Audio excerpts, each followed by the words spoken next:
I'm really interested in the way that you use both English and Arabic in your writing.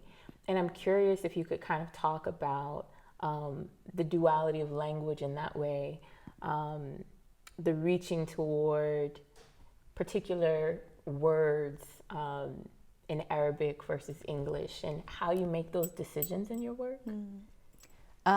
So that also didn't start happening right away when I was writing. I, had a fairly standard diasporic upbringing where like we spoke Arabic in the house and in other like Sudanese diaspora spaces, and then I spoke English everywhere else. And so as far as I was concerned, these poetry spaces fit under the category of everywhere else. Okay. But especially because the thing I was so craving in those poetry spaces was that kind of belonging and intimacy. But there was kind of a formality that I associated with spaces that I had to in which I had to speak entirely in English.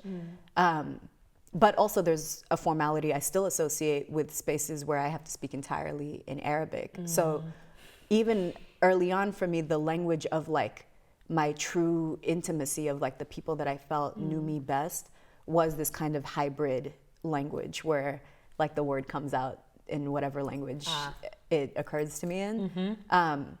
And so, my two childhood best friends are also Sudanese diaspora kids. The way I speak to them, to my cousins, to my brother, to my mom, is the most fluent I feel anywhere. And I feel like it's like my real personality only exists in those spaces. Like my true sense of humor, I'm like really only funny in those spaces,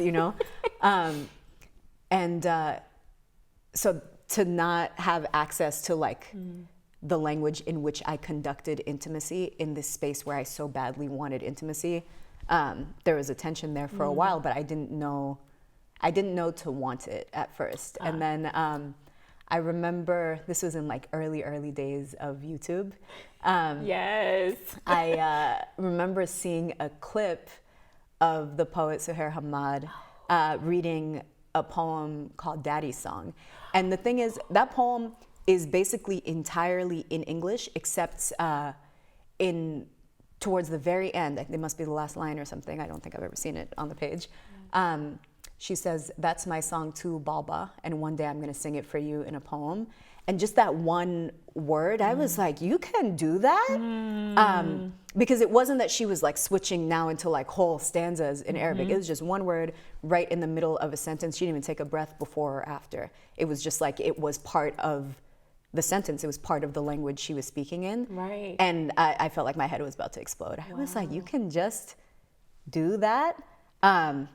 And so I committed myself to the work of doing that. Because again, it's